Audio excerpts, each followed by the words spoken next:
భద్రాచలం పట్టణంలోని భూపత్రవ colony industrial ఏరియాలో ఇక్కడ దాదాపు 80 సంవత్సరాల నుంచి నివాసం ఉంటున్నారు. ఒక 200 కుటుంబాలు. వాళ్ళకి ఈ మధ్య కాలంలో రోడ్డు ప్రాబ్లం ఏర్పడింది, దారి లేదని చెప్పని కాలనీ వాసులు చెప్తున్నారు. వాళ్ళు మన దగ్గర ఉన్నారు, వాళ్ళతో మాట్లాడుతున్నారు. సార్ చెప్పండి, మీకు రోడ్డు లేదంటున్నారు, ఎందుకు లేదు, అసలు ఏం జరుగుతుంది? ఈ ఇండస్ట్రియల్ ఏరియాలో 28వ నెంబర్ ప్లాటు ఒకరికి అలాట్ అయిందండి.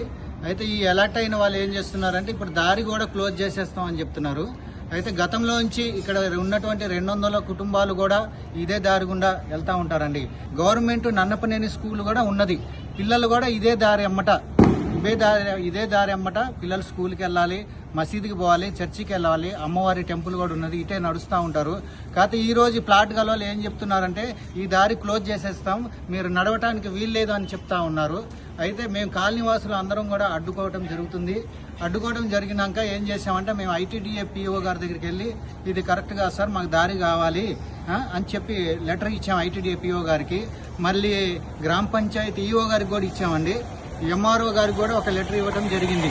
నిన్న విషయం ఏం జరిగిందంటే వాళ్ళు దాడులు చేసుకుంటూ మమ్మల్ని కాలనీ వాసుల మీద దాడికి దిగి అయితే ఇది దారి మూసేస్తామని పిల్లర్స్ తీసుకొని వచ్చి పాతుంటే మేము కాలనీ వాసులందరూ కూడా అడ్డుకోవడం జరిగింది. ఒకవేళ ఈ దారి మూసేసినట్లయితే మాకైతే ఇక్కడ ఇబ్బందులు చాలా ఉంటాయండి.